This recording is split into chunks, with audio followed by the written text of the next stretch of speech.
Good morning, everyone. I would like to welcome each of the Advika member who are present here today for our great initiative that is Green Talk.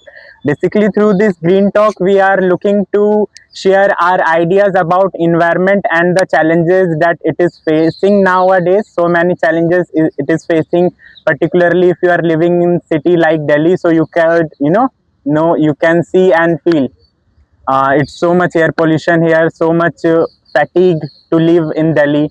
So all such things. So what are the challenges environment facing nowadays, and how we could resolve them, and what could be the approach or perspective? This is basically we are looking to get to know about through this discussion. So I would like to start this discussion from the discussion from introduction of each of the member who are present here, starting from what's your name? I am Kartikeya from BSc Honors Mathematics, third year.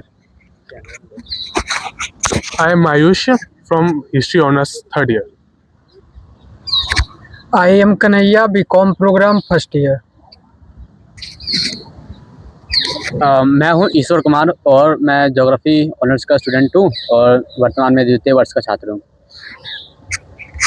I am Sudhanshu Shekhar, currently pursuing BSc Maths Honors, second year.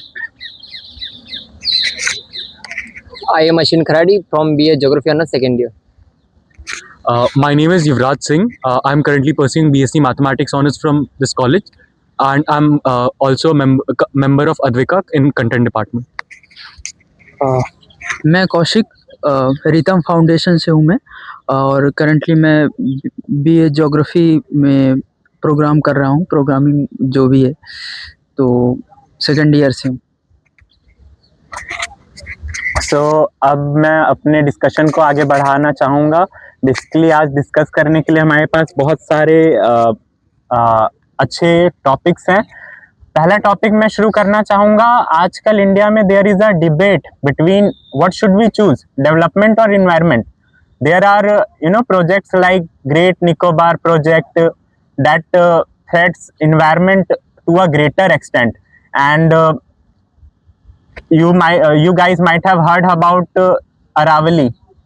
Are you aware about Aravali? What is going on there? So there comes still Supreme Court in its latest verdict has stayed the decision of the of its previous decision of having a criteria of 100 meter. So that has been it is not in use now. It's been stayed by Supreme Court in I think 29th of December. So but there is a debate, what should we choose, environment or development? So I would like to know the perspective of each of you present here. So what's your perspective, what we should go for? I think we should go for smart development with protecting the environment. How what is the smart development, how do you see this? Like in Aravali region, Aravali Hills, वहाँ पे क्या हो रहा है कि अभी government का आया था कि 100 मीटर्स तक, yes 100 मीटर से अब 100 मीटर से अब जो है वो अरावली के काउंट की जाएगी और उसके नीचे काउंट नहीं की जाएगी। एग्जैक्टली। बट जो सुप्रीम कोर्ट ने किया है वो एक स्मार्ट तरीका हुआ कि 100 मीटर्स को ना डिसाइड करके वो रीजन्स हम डिसाइड करेंगे जहाँ पे अरावली का जो बोल सकते हैं कि ज़्यादा यूज़ नहीं आ रहा है, उस चीज़ को हम माइनिंग में यूज़ कर सकते हैं। वो वहाँ पे स्मार्ट डिसीजन है कि वो चीज़ माइनिंग में यूज़ की जाए और जो अरावली का मतलब मेजर पोर्शन है उसको छोड़ दिया जाए।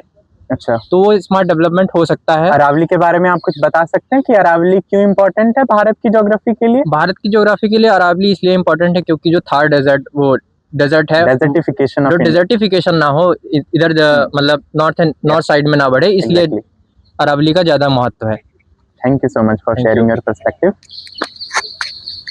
You want to share something about that? Yes, कि आई थिंक एनवायरनमेंट और डेवलपमेंट के बीच में डिबेट है कि कहते भी हैं कि अगर डेवलपमेंट करना है तो सैक्रिफाइस करना पड़ेगा। अब हिस्टोरिकली हम देखते आ रहे हैं कि जब जब डेवलपमेंट हुआ है तो एनवायरनमेंट को इफेक्ट हुआ है डेफिनेटली। और आज के टाइम में इंडिया को डेवलप करने के लिए जो बहुत सारे जैसे हिस्टोरिकल्स मोन्यूमेंट्स है और लाइक जो वॉल्स हिल्स वगैरह है, अरावली आता है उनमें से एक, तो उसको अब सुप्रीम कोर्ट ने नई स्टेटमेंट दी थी 100 मीटर्स वाली, तो वो कंक्लूड करता है कि मतलब उसका और इफेक्टिव यूज़ ले कि डेवलपमेंट के लिए, पर उससे जितना ज़्यादा यूज़ करेंगे तो वो अपने एनवायरनमेंट के लिए हानि हो रहा है।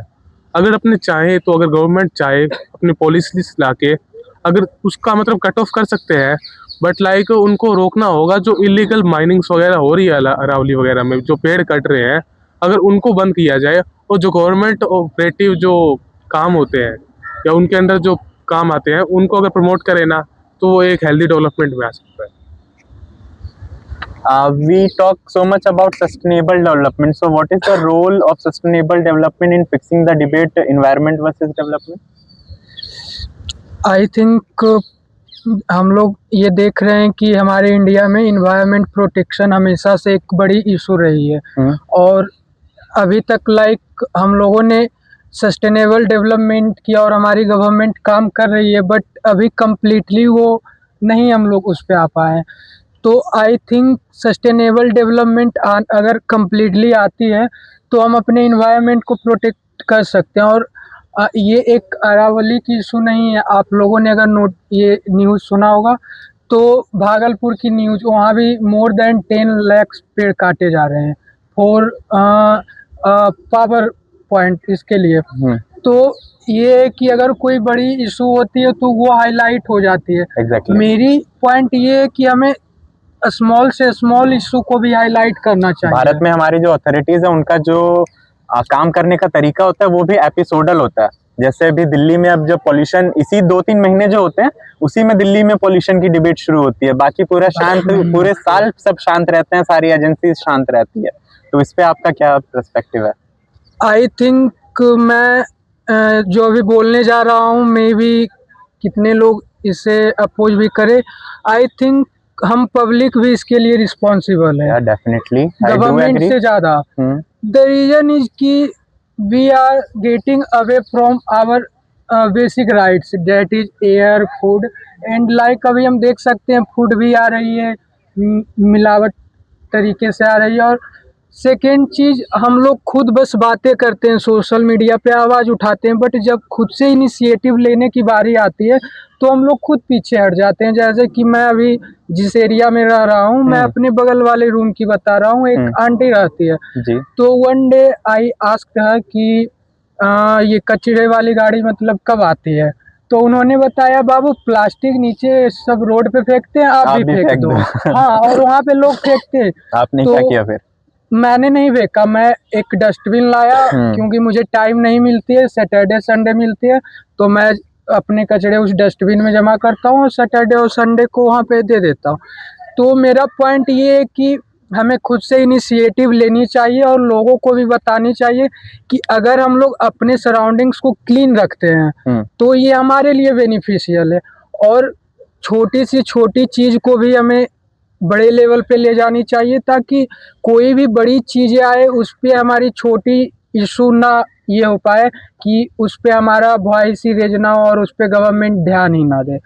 और रही बात सस्टेनेबल डेवलपमेंट की, तो ये प्रोजेक्ट यूएसए ने 2015 में इम्प्लीमेंट करा था ऑल ओवर वर्ल्ड। यूएसए ने नहीं, हाँ यूएसए ने आई थिंक। तो 2030 में इसके 17 गोल्स है जो कि अचीव करने हैं।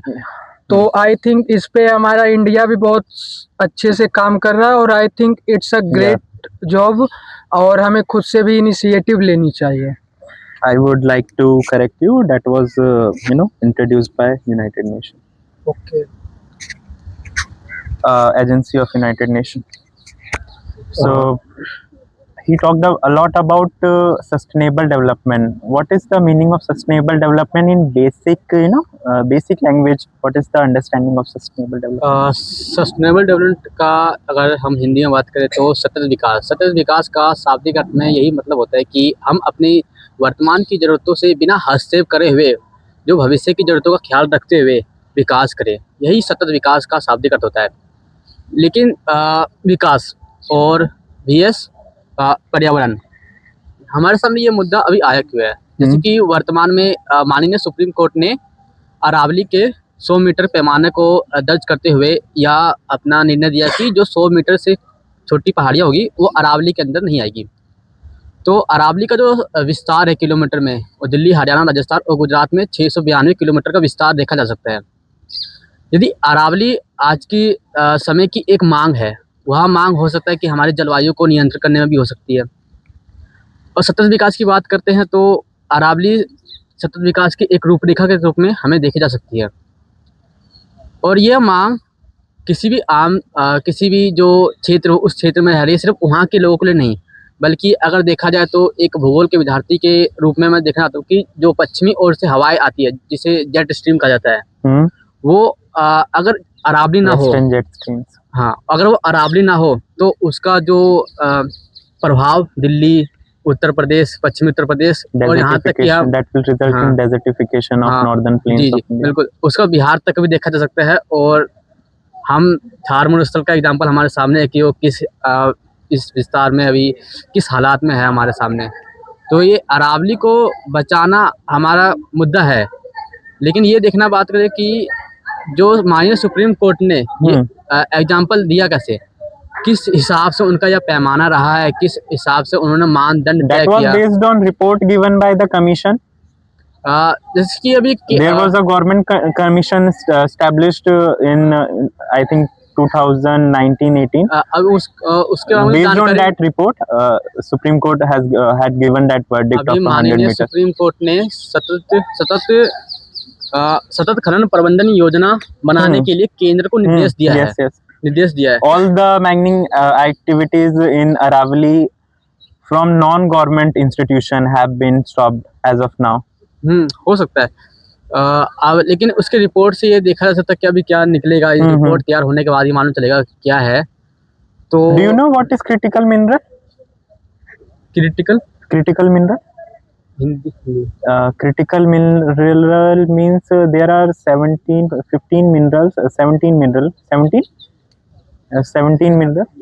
So they are very much essential for building everything from your screen of your smartphone to the aircraft. Everything you require critical mineral. In developing the modern technology, you require critical mineral. So there is huge debate going on around that point of view as well. Ki, we should go for minerals, not for environment. We should go for development. हाँ, ये minerals जरूरी है। देखिए जहाँ से मैं belong करता हूँ, झारखंड से, झारखंड, झारखंड के कोडरमा जिले का मैं रहने वाला हूँ। तो वो कोडरमा जिले का मैं रहने वाला हूँ और कोडरमा को अभ्रक की राजधानी माना जाता है। बिल्कुल, अब तो खत्म हो गया मायका वहाँ का। और मैं भी वहीं से झारखंड से। मैं ज्यादा पुरानी बात नहीं करूंगा। मैं आज से 5 साल पहले अपने गांव गया था और मैंने उस अभ्रक को अपने खुद हाथों जहाँ वो उसका खनन होता है वहाँ मैं गया था। वहाँ पे खनन चल रहा था। लेकिन मैं कुछ पिछले साल ही मैं गाँव गया था ना, तो अभी मैं देखता हूँ कि वो अभ्रक का शहर अब सिर्फ शहर रह गया, वहाँ पे अभ्रक नहीं है। बिल्कुल, क्योंकि वो माइका ने बहुत इम्पोर्टेंट भूमिका निभाई थी इंडिया का इंटरनेशनल रिलेशन एस्टेब्लिश करने के लिए। हाँ, लेकिन देखिए कुछ कंट्री पर्टिकुलरली रशिया के साथ, हाँ, किस हिसाब से सरकार की नीतियों ने फिर वहाँ का जो उत्पीड़न किया है, वहाँ से अभ्रक बिल्कुल गायब हो चुका है। अब देखते हैं किस हिसाब से वहाँ की नीतियाँ कैसे कारगर होती है। तो वही इसका निष्कर्ष मैं कहता हूँ कि हम विकास और पर्यावरण को साथ में लेके चलने पर ही हमारी भलाई है। वो सतत विकास की बात करते हैं तो भविष्य की ही भलाई है। बिल्कुल। थैंक यू सो मच, आप उन्हें दे सकते हैं। तो आप अपना पर्सपेक्टिव दे सकते हैं अपने इस चीज़ पे। Okay, sustainable development. तो जैसे कि थोड़ा तेज बोलिए और माइक।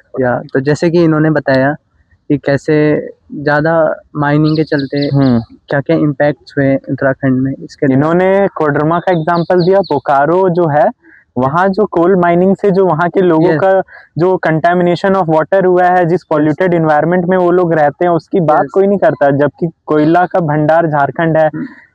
एनर्जी में आज भी हम सबसे ज्यादा कोयला का इस्तेमाल कर रहे हैं। क्योंकि हमें जितना जल्दी हो सके हमें रिन्यूएबल एनर्जी पे जाना चाहिए, वरना ये तो माइनिंग तो कंटिन्यू रहेगी। क्योंकि as we are a growing nation, हमें जरूरी है एनर्जी की, तो हमें स्विच करना पड़ेगा रिन्यूएबल एनर्जी पे। अनलेस एंड अनटिल एग्जांपल दे सकते हैं रिन्यूएबल एनर्जी क्या होती है? Solar energy, wind energy. जैसे कि जो थार डेजर्ट है, अगर हम उसमें कुछ ऐसा कर पाए जिससे हम सोलर एनर्जी, विंड एनर्जी निकाल पाए उधर से, तो हम और सस्टेनेबल डेवलपमेंट की ओर जा सकते हैं। और जैसा कि अरावली हिल्स पे अभी बात हो रही थी, यूसी दिल्ली में अभी वाटर लेवल्स बहुत कम है और ऊपर से जो यहाँ की नदियाँ हैं वो भी ऑलरेडी बहुत ही प्रदूषित हो चुकी हैं। और अगर हम अरावली को सीरियसली नहीं लेंगे तो जो ऑलरेडी वाटर लेवल्स हैं हमारे आसपास नॉर्थ इंडिया में वो भी कम होना शुरू हो जाएंगे। जैसे कि I am getting your yes, and also that कि जो उन्होंने कहा कि डेजर्टिफिकेशन से बहुत इम्पोर्टेंट रोल ये प्ले कर, डेजर्टिफिकेशन से बचाता है पूरे नॉर्थ इंडिया को, है ना। और या थे कोई नहीं, बहुत अच्छा। आप शुरू कीजिए इसी क्वेश्चन को, कंटिन्यू कीजिए। हाँ बोलिए। जी, शुरू कीजिए। थोड़ा अरावली माइक ऊपर, थोड़ा माइक। अरावली पर्वत श्रृंखला तो सब जानते ही है, सबने बता दिया कि बहुत इम्पोर्टेंट है अपने लिए। और ये चीज़ और ज़्यादा मैं क्लियर तरीके से बता सकता हूँ, क्योंकि मैं जहाँ से बिलोंग करता हूँ वहाँ शायद अरावली एंड ऑन पॉइंट है। राजस्थान के सदर्न डिस्ट्रिक्ट डूंगरपुर से मैं बिलोंग करता हूँ। और अरावली अभी जैसे सुप्रीम कोर्ट का ऑर्डर था कि 100 मीटर से ऊपर की पहाड़ियाँ ही रहे, तो इसमें जो 80 to 85% जो एरिया राइट, था यू आर राइट। वो पूरा मतलब कट जाना था। बट इसी प्रोटेस्ट को लेके बहुत सारे युवा नेता और बहुत सारे लोग इस चीज़ को लेके आगे आए। इस चीज़ को आगे लाना ज़रूरी था, क्योंकि अगर अरावली पर्वत श्रृंखला इतनी पुरानी अपनी धरोहर को अगर ख़त्म कर दिया जाता, काट दिया जाता, तो इससे सबसे बड़ा प्रभाव तो ये होता कि जो बॉम्ब जल स्तर है, ग्राउंड वाटर है, वो उसका बहुत नीचे हो जाता। और दूसरा जो उत्तरी भारत के जो राज्य हैं जैसे कि दिल्ली एनसीआर, ये जो ऊपर नॉर्दर्न इलाका है, वहाँ की जो रेगिस्तान की जो गर्म पवनें हैं सीधा प्रभाव करती है। और जो दिल्ली एनसीआर में जो पोल्यूशन अभी जो जितना बढ़ चुका है, और अगर अरावली कट जाती है तो शायद और ज़्यादा संकट मतलब आ सकता है एनसीआर पे। और वहाँ के लोगों में अब ये चीज़ है कि अब अरावली का खनन हो रहा है, वहाँ पे सब कुछ हटाया जा रहा है, तो एक तो वहाँ पे जो वनस्पति वगैरह है, वहाँ पे जो जंगल जानवर जो कुछ है उनको मतलब अंधाधुंध मतलब कटिंग हो रही है बहुत ज़्यादा। और सुप्रीम कोर्ट ने तो ये मना कर दिया कि वहाँ पे खनन नहीं हो रहा है, पर मैं अभी कुछ दिनों पहले वहाँ से आया हूँ। गवर्नमेंट एजेंसीज, जो गवर्नमेंट की बैक कंपनी है, जो रहा है अवैध खनन को रोकने के लिए ये 100 मीटर वाला पैरामीटर लेके आई थी। फिर भी कुछ जगह ऐसी है जहाँ पे हो रहा है। हाँ, जरूर मैं मानता हूँ, मान सकता हूँ। इस चीज के पीछे बहुत सारे पॉलिटिशियन वगैरह है, जो चीज शायद सामने जनता के सामने नहीं आ सकती। जो जानता है वो इस चीज को नहीं ला सकता, क्योंकि वो बहुत वैसा है अंदर का।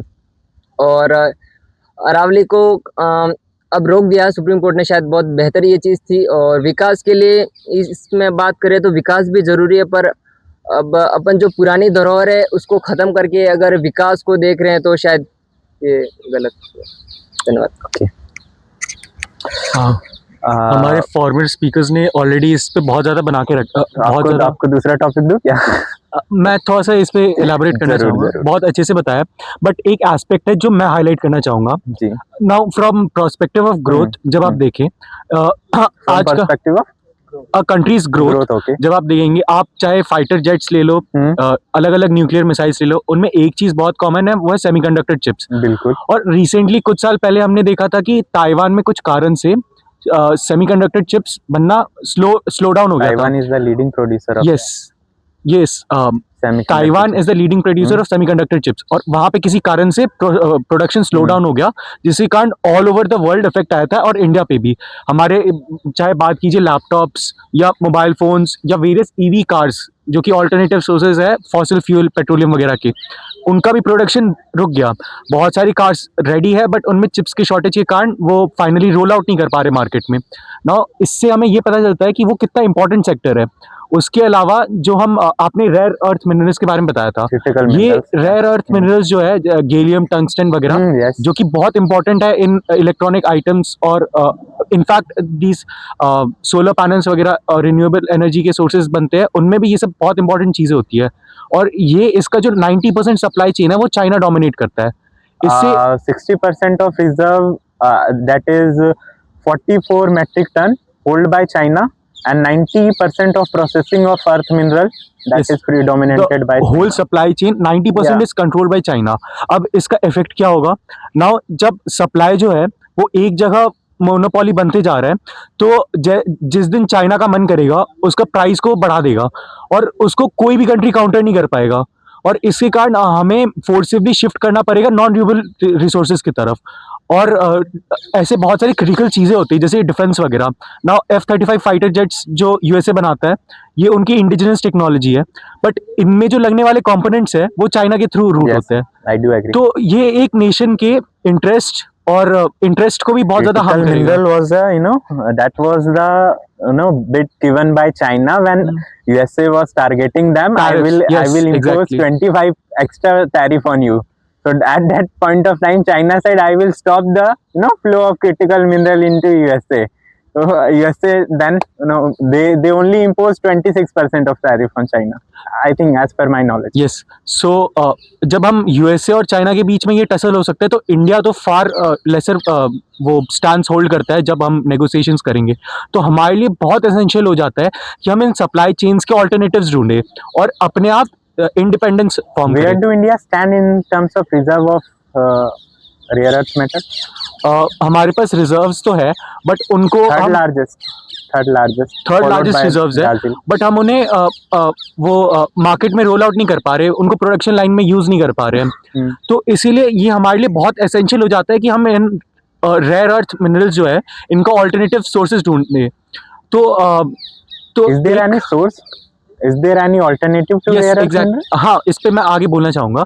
इसमें क्या होता है कि हम जो माइनिंग एक्टिविटीज़ वगैरह कर रहे हैं, इसमें एक चीज़ होता है इलीगल माइनिंग। कोल वगैरह का डिमांड बहुत ज़्यादा है। सरकारी कंपनीज जो डिगिंग करती है एक पर्टिकुलर प्रोसेस के थ्रू, वो बहुत ही रेगुलेटेड मात्रा में सप्लाई चेन में आता है और वो जो डिमांड है उसको सफाई नहीं कर पा रहा। इसके कारण क्या होता है, इलीगल माफियाज वगैरह आते हैं। अब वो जब मार्केट में एंटर करते हैं तो उन्हें तो अपने प्रोडक्शन से मतलब है और मैक्सिमम अपने पैसे कमाने से मतलब है। तो वो नेचर वगैरह पे उतना ध्यान नहीं देते, उसके अलावा सेफ माइनिंग टेक्निक्स वगैरह नहीं यूज़ करते। वो कैपिटलाइज करना चाहते हैं मैक्सिमम रेवेन्यू जनरेट करने के लिए, मैक्सिमम प्रॉफिट्स के लिए। तो इसमें क्या होता है, हैबिटेट लॉस हो जाता है ना। अब गवर्नमेंट वगैरह जब इसे रेगुलेट करेंगी और जब सप्लाई और डिमांड एक पर्टिकुलर पॉइंट पे आके मीट कर रहे हैं तो ये इलीगल चीज़ें रुक जाएंगी और इसी कारण से हमें रेगुलेट करना बहुत इंपॉर्टेंट हो जाता है ताकि वो सप्लाई और डिमांड इन पावर में हो जाए। ये पहला चीज़ है। दूसरा, जब ये चीज़ इन पावर में आए, सप्लाई एक स्टडी बन जाए डिमांड के अकॉर्डिंगली, तो क्या होगा कि इलीगल माफियाज का रुक जाएगा। इससे इलीगल माफिया माइनिंग जो हो रहा है, जो रेकलेसली माइनिंग करते हैं, वो कुछ हद तक कंट्रोल हो जाएगा। उसके अलावा हमें पॉलिसीज़ लाने चाहिए जिससे हम माइनिंग एक्टिविटीज़ वगैरह में सस्टेनेबिलिटी इंट्रोड्यूस करें। माइनिंग वगैरह अभी भी देखें तो बहुत ज़्यादा इन्वेसिव होता है। आप कहीं अगर माइनिंग स्टार्ट होता है तो आसपास रोड्स बनने लगेंगे, बड़े बड़े मशीनरी आएंगे और हैबिटेट लॉस बहुत सिग्निफिकेंट लेवल पे होते हैं और वो एनिमल्स वगैरह जो होते हैं उनको बहुत ज़्यादा लॉस होता है। तो एक इनोवेशन चाहिए हमें जो ट्रेडिशनल माइनिंग टेक्निक्स है उनमें, ताकि सस्टेनेबिलिटी भी उनमें इंट्रोड्यूस किया जा सके। और तीसरा पॉइंट ये है कि जो माइनिंग एक्टिविटीज़ होते हैं वो कुछ इकोलॉजिकल सेंसिटिव एरियाज हम आइडेंटिफाई करें और वहाँ पे बिल्कुल भी माइनिंग एक्टिविटीज़ या कोई भी ह्यूमन इंटरफेरेंस ना हो, जैसे इकोलॉजिकल पार्क्स वगैरह में होते हैं। तो वो कुछ एरियाज हमारे ह्यूमन इंटरेस्ट के बाहर होने चाहिए ताकि ग्रोथ वगैरह तो हो, मिनरल हम कैपिटलाइज भी करें, बट वो चीज़ें बट जो ये एनिमल्स और प्लांट हैबिटेट है इनका लॉस मिनिमम हो, ठीक है, ताकि हमारा इंटरफेरेंस ज़्यादा ना आए। और जो लैंड हम माइनिंग के बाद जो खाली हो जाते हैं उनमें तो एक कोल माइंस वगैरह होते हैं, उनमें बालू भरा जाता है, तो वो भी ठीक से नहीं किया जाता। वो पैसे तो दे दिए जाते हैं, सरकार दे देते हैं, बट वो नहीं, ठीक से होता नहीं है। जो प्रोसेस इस्तेमाल करते हैं ना उससे वाटर बहुत कंटेमिनेट होती है। हाँ, तो उनमें इनोवेशन चाहिए और नए चीज़ें चाहिए और वो रेगुलेट होने चाहिए कि कैसे क्या हो रहा है, उस पे एक पर्टिकुलर बॉडी वर्क करनी चाहिए टायरलेसली और land reclamation process immediately start करा देना चाहिए ताकि वो फॉरेस्ट वगैरह में कन्वर्ट हो जाए नए हैबिटेट्स वगैरह बनाने के लिए। So basically you have talked about what are the characteristics of sustainable and efficient mining, Yes. but we do still need rare earth mineral. हाँ, तो मैंने कहा ना, वो इकोलॉजिकल सेंसिटिव एरियाज में हमें बिल्कुल माइनिंग नहीं करनी चाहिए, उसके अलावा करने चाहिए। और माइनिंग एक्टिविटीज़ वगैरह बहुत ट्रेडिशनल मेथड्स वगैरह मेथडोलॉजीज वगैरह यूज़ कर रहे हैं और बोला जाए तो ब्रिटिश एरा में जो रेकलेसली यूज़ करते थे वही हम सेम इम्प्लीमेंट करते थे। इसके कारण माइनिंग वगैरह में बहुत सारे ऐसे दुर्घटनाएं वगैरह भी होती थी। यस यस, अभी रैट होल माइनिंग का बहुत ज्यादा न्यूज में था पीछे। तो वो चीज़ें रेगुलेट करनी चाहिए और एपिसोडल होती है ना, अभी किसी माइनिंग में 20-25 लोगों की मृत्यु हो जाएगी, देन वो हाईलाइट हो जाएगा, 10 दिन उसकी रील बनेगी, रेड होल माइनिंग के ऊपर पूरा देश बात करेगा, फिर देश भी भूल जाएगा, एजेंसीज तो भूले बैठी हैं। तो वो सारी चीज़ों पे हमें काम करना चाहिए। बहुत अच्छा लगा आपका पर्सपेक्टिव जान के। कौशिक, आपका क्वेश्चन चेंज करना चाहूंगा मैं, since we have talked a lot about this debate development and environment, so I would like to change your topic. So I would like to ask climate change, and its impact. So tell me the impact of climate change on, first of all, global economy or the economy of India. सबसे पहले सभी को नमस्कार। नमस्कार। मैं Ritam foundation की ओर से पूरी अद्विका टीम को मैं धन्यवाद करना चाहता हूँ। हमारी टीम ने ये सोचा था कि जनवरी की शुरुआत 2026 की शुरुआत हम पहले अपने एक कम्युनिटी अवेयरनेस से करें। जो हमारा एक इम्पोर्टेंट एजेंडा भी है।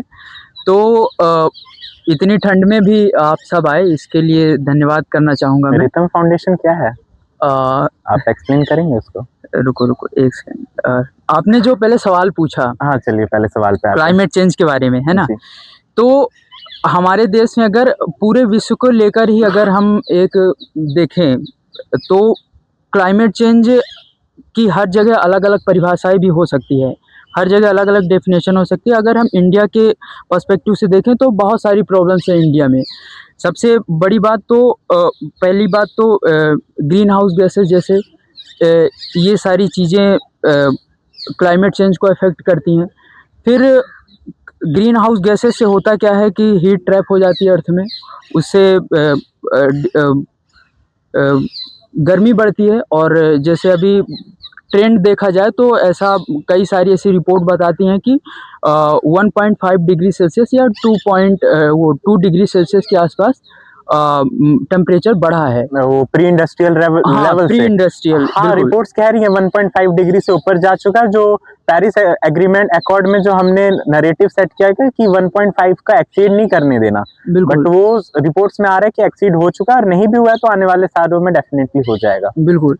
तो अगर जहां हम हैं आज दिल्ली को अगर हम देखते हैं, अगर कोई, मैं पूछता हूं कि कोई अगर असम का कोई है या मेघालय का कोई है, अगर वो कहीं दुनिया, बाहर की दुनिया नहीं देखा है, वो इंटरनेट से वाकिफ नहीं है, तो शायद मेघालय में मासिन राम जो कहा जाता है। असम और मेघालय वालों ने बाहर की दुनिया नहीं देखी, they don't have access to internet. नहीं, मैं कह रहा हूँ अगर जिन्होंने नहीं देखी, मैं ये बोल रहा हूँ जो रहते हैं जिन्होंने नहीं देखी, तो उन्हें शायद क्लाइमेट चेंज का मतलब नहीं समझ में आएगा। क्योंकि आपको पता होगा मेघालय के मासिन राम ने इंडिया में सबसे ज्यादा बारिश होती है ना, तो वहाँ की हरियाली देखा मैंने, कई सारी जगह देखी, मैं गया तो नहीं हूँ बट मैंने देखा है। तो आप देखोगे कि हरियाली का मतलब, बट अगर हम जहाँ पर आज हम बैठे हुए हैं दिल्ली में, मुझे लगता है कि दिल्ली वालों से अच्छा कोई क्लाइमेट चेंज के बारे में बता नहीं सकता। नहीं, बिल्कुल नहीं। मैं एक्सप्लेन कर सकता हूँ from bottom of my heart. बिल्कुल। आज आप kind of things that we people facing in Delhi,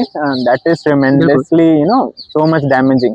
बिल्कुल। आप एयर क्वालिटी देखोगे तो आप पाओगे कि वाटर क्वालिटी अभी रिपोर्ट निकली, पहले बिहार में ये रिपोर्ट निकली कि यूरेनियम कंटेमिनेटेड वाटर पाया गया, फिर दिल्ली में भी यही हाल है। मुझे लगता है हर जगह यही है। राजस्थान में तो एक कैंसर ट्रेन नाम से चली है कि मतलब ऐसी कई, अभी मैं आपको न्यूज़ बता रहा हूँ, इंदौर में अभी 6-7 लोग इस मतलब मारे गए हैं कंटेमिनेटेड वाटर से। ये, और इंदौर इसलिए मैं बोल रहा हूँ क्योंकि वो स्वच्छ सिटी, जो सुपर स्वच्छ सिटी लीग में है, वो सबसे ऊपर उसका नंबर आता है भारत के अंदर। बिल्कुल। और मध्य प्रदेश से मैं भी हूँ हालांकि। तो एक एयर का प्रॉब्लम जो है, तो कई सारी गवर्नमेंट आती हैं और एयर के बारे में चर्चाएं करती हैं, और कई सारी, जैसे दिवाली का एक पटाखा, तब से हवाएं गड़बड़ होने लगती है। एक जो बहुत कम लोग जानते हैं, और सिविक सेंस की अगर आप बात करें, मैं सॉरी मैं आपको बहुत डिस्टर्ब कर रहा हूँ, बट एक एग्जांपल अभी मैं देना चाहूंगा। दिल्ली के लोग इतना फेस कर रहे हैं, और वही दिल्ली के लोग कल फर्स्ट न्यू ईयर था जो पटाखे फोड़े हैं दिल्ली के लोगों ने।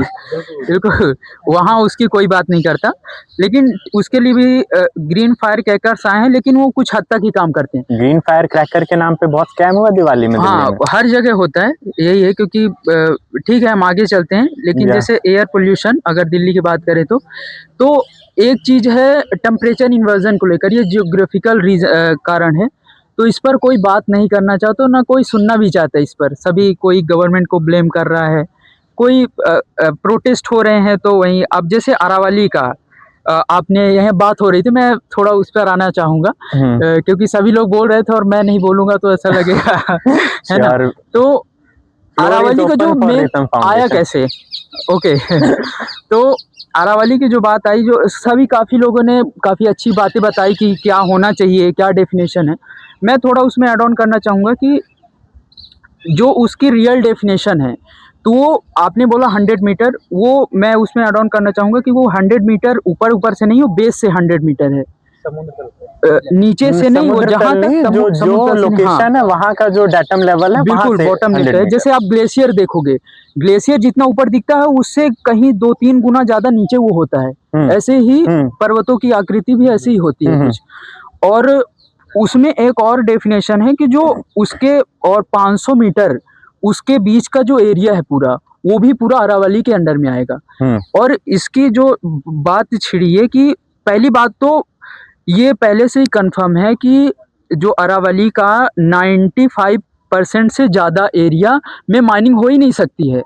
वो ऐसी जगह में आते हैं वो माइनिंग हो ही नहीं सकती, अलाउ नहीं है, कैसी भी माइनिंग अलाउ नहीं है वहाँ पर। सस्टेनेबल माइनिंग भी जो एक टर्म होता है वो भी वो नहीं, अलाउ नहीं है। फिर अब इसकी बात क्यों आई, क्योंकि हम देखते हैं कि कई लोगों ने जब इसकी बात उठाई, क्योंकि गुजरात, अगर मैं सही हूँ तो शायद गुजरात, राजस्थान, हरियाणा और दिल्ली में बहुत अरावली अरावली पर्वत है, सिचुएटेड है। हाँ, लोकेटेड है, तो बिल्कुल सही कह रहे हो। कई सारे लोगों ने इस पर बात उठाई, कई सारे ब्यूरोक्रेट्स ने इस पर, जब माइनिंग जो अवैध माइनिंग हो रही थी, अवैध खनन हो रहा है, इस पर रोक लगाने की कोशिश की, तो कई सारे लोगों को धमकाया गया, मार दिया गया। और वही लोग सुप्रीम कोर्ट का जाके ये बोलते थे कि मैं अरावली पर्वत की कोई डेफिनेशन ही नहीं थी, क्योंकि पहले कुछ एक्यूरेट डेफिनेशन ही बोलते, मैं तो बाहर खनन कर रहा हूँ, यहाँ कोई अरावली है तो अरावली है ही नहीं। तो वो लोग ये चीजें मानते थे, तो उसी को there was huge irregularity in terms of definition. That is why government has come up with this idea. But it still holds so much of damage, so much scope of damage. तो अरावली में भी कई सारे habitat भी बनाए गए हैं, habitat centre भी बनाए गए हैं। और जो अभी भी कुछ एरिया जो सस्टेनेबल माइनिंग के अंदर अभी आने बाकी नहीं, अभी उसको पूरा डिक्लेयर नहीं हुआ कितना आएगा, अभी उस पर काम चालू है, कि अभी रिसर्च चालू है इसमें। बट आई थिंक उसमें ऐसा माना जा सकता है कि पूरा Indian council of forest research and education, हाँ, और ये और साथ में मिलकर ministry of environment, forest and climate change, ये मिलकर कर रहे हैं सारे। तो ये बिल्कुल जरूरी है। और एक अब सोशल मीडिया को तो क्या ही कहने, एक ट्रेंड हवा जब चलती है तो वो पूरे हर जगह, लेकिन ये सोचना चाहिए। हमारी जो टीम है अभी यूथ की है और हम इस पर चर्चा कर रहे हैं। आपको लगता है अभी जो सुप्रीम कोर्ट ने ये 29 तारीख को, आई गेस 29 को ही दिया, if I am not wrong, so ये वर्डिक्ट, दो जो वर्डिक्ट दिए हैं, एक जो अभी एक रेप केस चल रहा था बहुत न्यूज में, तो उसको जो हाई कोर्ट ने जो रिलीज कर दिया था उसको, जो कल्प्रिट था, मे बी जो भी कल्प्रिट बोले या जो भी बोले उन्हें, तो उस पे अभी उस डिसीजन को रिवर्स कर दिया है सुप्रीम कोर्ट ने। और एक अरावली वाला डिसीजन भी जो 100 मीटर वाला था उसको भी रोक लगाई है कोर्ट ने। तो इस पे सोशल मीडिया का इन्फ्लुएंस रहा था डिसीजन पे, या जो नैरेटिव सेट हुआ पूरे भारत में उसका इन्फ्लुएंस आप मानते हैं होगा या रहा होगा? एक चीज मैंने फिर बताई, एक चीज वो होती है जो हवा चलती है, और तो वो उसी तरफ होता है, जो ट्रेंड की हवा चलती है उसी तरफ ज्यादा जाती है, सच्चाई तो बाद में आती है। जैसे मैंने देखा कई सारे इन्फ्लुएंसर अरावली पर्वत पर जो लेकर बनाए कि अरावली सेव अरावली हैशटैग करके उन्होंने पहले वीडियो बनाई कि सुप्रीम कोर्ट और सरकार अरावली को खतरे में डाले। बाद में वही लोग एक दिन बाद में बनाते हैं कि नहीं, अरावली सेफ है, जो सुप्रीम कोर्ट का डिसीजन है वो सही है, अभी पूरा उस पर डिक्लेरेशन नहीं हुआ, तो इस पर प्रोटेस्ट अभी जैसी करने चीज़ की कोई ज़रूरत नहीं। लेकिन एक चीज़ ये होती है कि मुझे एक चीज़ देखकर ये अच्छी लगी कि लोगों को समझ है, अगर ऐसी चीज़ें होती हैं इन द फ्यूचर में, तो लोग आएंगे, आप सामने आ रहे हैं। हाँ बिल्कुल, लोग सामने आएंगे। और इसी के लिए, और जो आपने सारी चीज़ें, मैं क्लाइमेट चेंज पर फिर से आना चाहूँगा, जो जैसे कि एक ज्योग्राफिकल रीजन है कि नॉर्थ, साउथ और वेस्ट में जो अरावली पर्वत है, आप अगर दिल्ली की can you please hold your mic? हाँ ओके सॉरी। तो आप जो दिल्ली की जो ज्योग्राफिकल रीजन देखोगे, दिल्ली को नॉर्थ वेस्ट में, साउथ वेस्ट में आपको अरावली मिलेगी। फिर एक वैली टाइप का है, ऐसा वैली नहीं है, वो है तो मैदान ही, बट वैली टाइप का है। फिर उधर नॉर्थ ईस्ट में फिर हिमालयन आ जाता है। अब यहाँ की जो मेन प्रॉब्लम यहीं से शुरू होती है कि यहाँ जो भी पोल्यूशन जो भी यहाँ पर निकल रहा है यहाँ पर, वो केवल ट्रैप हो जा रहा है टेम्परेचर इन्वर्जन के कारण। ठंडी में होता है कि लैंड जल्दी ठंडी होती है ना, जो ज्योग्राफी के स्टूडेंट हो ज़्यादा अच्छे समझेंगे। तो आप किसके स्टूडेंट हैं? मैंने पहले बताया मैं ज्योग्राफी का ही हूँ। तो यहाँ पर जो जमीनी स्तर से जो जुड़ा हुआ है, तो वहाँ पर एक ठंडी लेयर बन जाती है। बीच में जो उसके ऊपर जो एरिया आता है, वहाँ पर गर्म एयर ट्रैप हो जाती है। वहीं पर सारा खेल होता है, क्योंकि गर्म एयर जो होती है पोल्यूशन को लेकर चलती है, और गर्म एयर हमेशा ऊपर की ओर जाती है, आपने देखा होगा। लेकिन बात यह कि उसके ऊपर भी एक लेयर होती है, वो भी ठंडी होती है। अब बीच में जो लेयर होती है, लेयर ठंडी, बीच की गर्म और ऊपर वाली ठंडी, ये जो बीच वाली लेयर है ये फंस जाती है और यही फिर खेल करती है। तो अभी कई सारे लोग इन्फ्लुएंसर में देख रहा था, कई सारे यूट्यूब वीडियो में बनाते हैं कि बीजिंग को देखो कैसे 10 साल में चेंज कर दिया, टोक्यो को देखो कैसे चेंज कर लिया उन्होंने, दुबई का देखो। अरे आपको समझना चाहिए, दुबई में 24-25 आर पर किलोमीटर की हवा है। दिल्ली में आपको पता है कितनी है? 2 से 3 किलोमीटर पर आवर की हवा है। मतलब इतनी कम हवा में मतलब सस्टेन करना मुश्किल है, फ्लो करना मुश्किल है, कई सारे प्रॉब्लम है। और यहाँ पर ज्योग्राफिकल कंडीशन नहीं होती, शायद दिल्ली में अभी इतना पॉल्यूशन भी नहीं होता। और कई सारी प्रॉब्लम है, स्टबल बर्निंग हो गया, वो तो अभी कम है, लेकिन सबसे ज्यादा बड़ी प्रॉब्लम है यहाँ पे क्लाइमेट चेंज का क्या इफेक्ट पड़ रहा है? बिल्कुल, एक तो क्या उससे रिलीज होता है मीथेन गैस। अगर आप किसी को स्टबल बर्निंग आप करते हो, मीथेन गैस क्या है? ग्रीन हाउस गैसेस के अंडर में आता है। अब ग्रीन हाउस गैसेस के अंडर में आता है, जो चीज़ें उसके अंडर में आएंगी तो वो ऑब्वियसली क्लाइमेट चेंज को इफेक्ट करेंगी, है ना। लैंड गर्म होगा, क्लाइमेट चेंज को इफेक्ट करेगा। तो क्लाइमेट चेंज में कई सारी आती हैं, जैसे कि आपका पेड़ कटने से भी, क्योंकि अगर डेवलपमेंट होगा तो कहीं ना कहीं कोई फॉरेस्ट एरिया कहीं ना कहीं इफेक्ट होगा। अगर हम देखें कि अभी फॉरेस्ट एरिया इंडिया में कुछ लैंड का अगर रेशियो निकाले 21.7% है कुछ लैंड एरिया, फॉरेस्ट एरिया। लेकिन ग्रीन एरिया अगर बात करें, एक ये भी मैं इस पर ज़्यादा जाना नहीं चाहूँगा, कंट्रोवर्शियल है। ग्रीन एरिया जो है इंक्रीज हुए हैं, वो ग्रीन एरिया है, वो ग्रीन कवर है एक्चुअली, यानी पेड़ लगा के उनको, जो एक कैनोपी कवर जैसी चीज होती है, वो फॉरेस्ट में जो देखने को मिलती है, वो एक्चुअली हैबिटेट होता है, एक इकोसिस्टम बनाता है।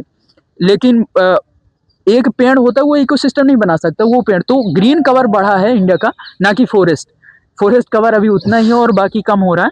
तो अभी इस पर जरूर काम होना है, और मुझे लग रहा है कि चेंज की वजह से, जैसे stubble burning, paddy straw burning की हमने बात की, तो क्लाइमेट चेंज की वजह से जो गैप है दोनों सीजन्स के बीच का, वो भी तो ड्रास्टिकली रिड्यूस होता जा रहा है समय के साथ। क्लाइमेट चेंज की वजह से वो जो पीरियड का गैप होता था पहले रबी और खरीफ के बीच में, वो रिड्यूस हो रहा है। रिड्यूस हो रहा है, और ऊपर से दिक्कत यह है कि वो जो स्ट्रॉ का होता है, वो पैडी स्ट्रॉ, उसका कुछ यूटिलिटी नहीं है। अगर यूटिलिटी होती देन किसान ही उसका यूज कर लेते।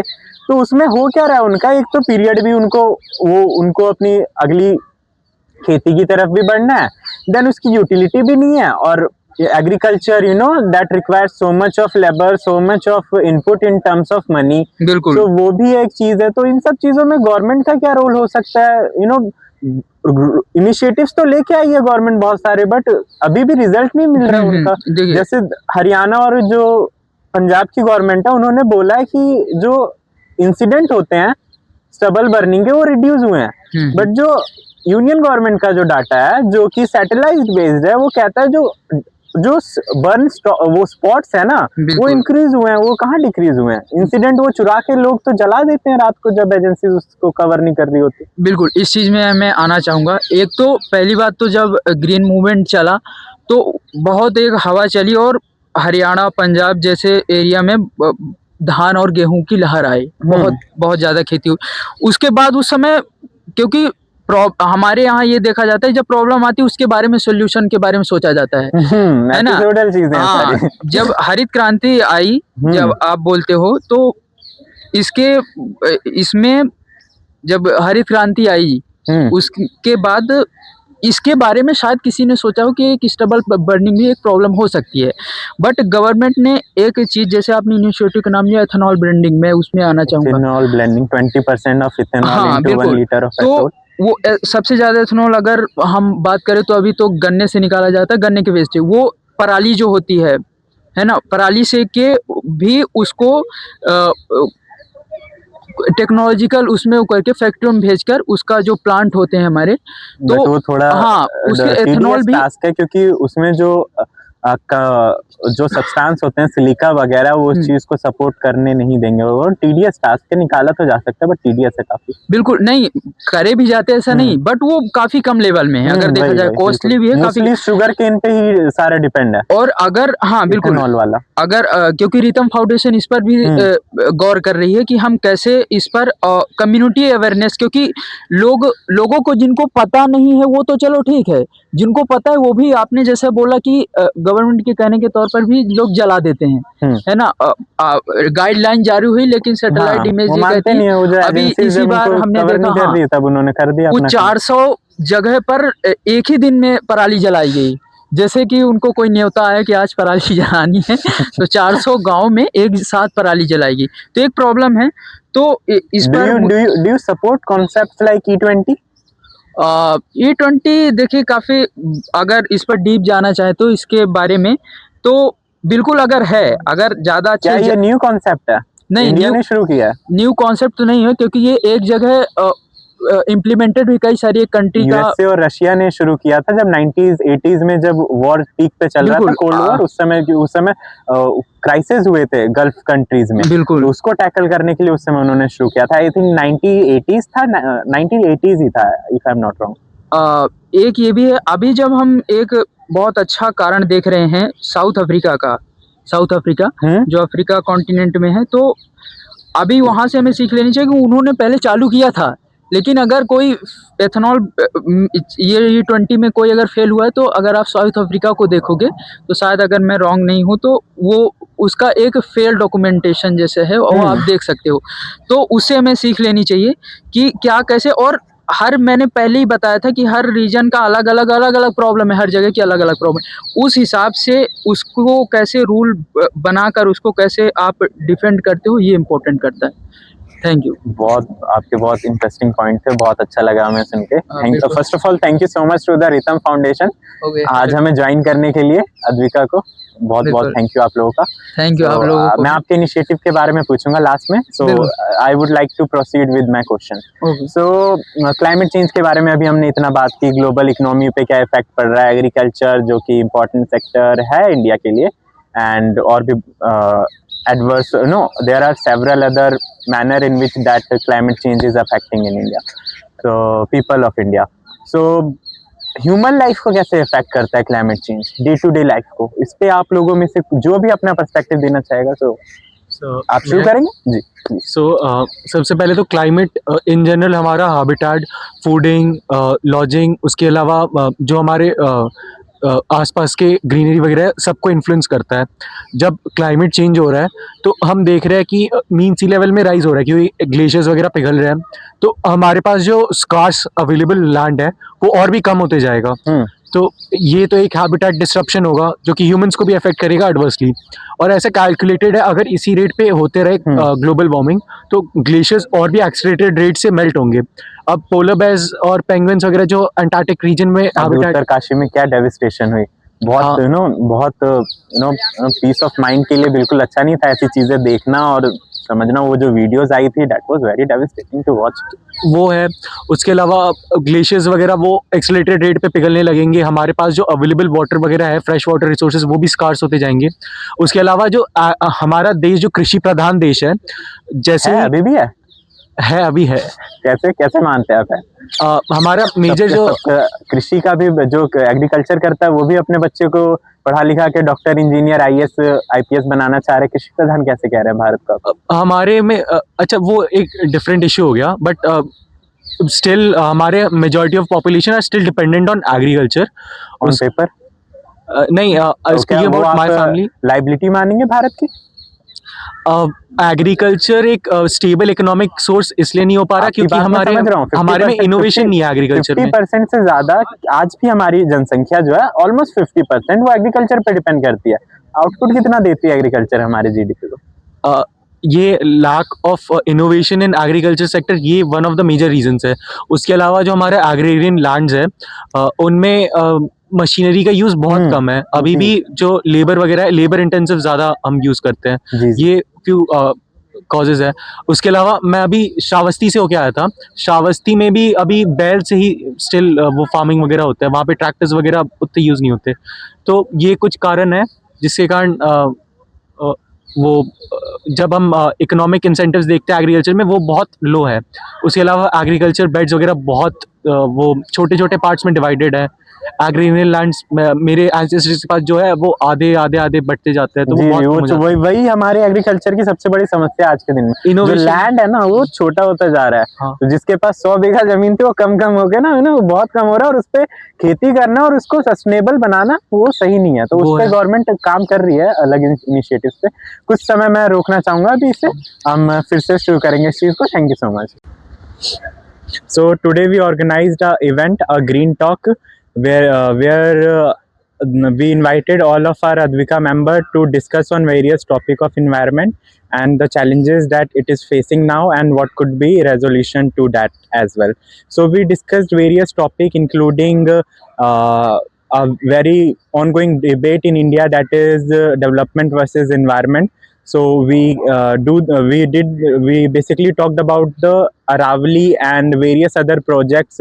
Let's say Great Andaman, Great Nicobar project. So what are the challenges to those projects and how that challenge environment, and how the debate basically development versus environment evolves around those two topics. Other than that, we also talked about climate change, its impact on the human life and global economy. Other than that, we also had some event that were basically for enjoyment, because since today is the 1st of January, so we organized few events. Let's say card game we organized, and singing, dancing, all such thing we did. And we also had a short lunch, breakfast kind of thing. So that was something we organized, and it was a great event, a great success for us, and we are looking to organize such a event in future also, to enlighten not only our society but also the other student community about the environment, the environmental knowledge, all such thing. So thank you so much.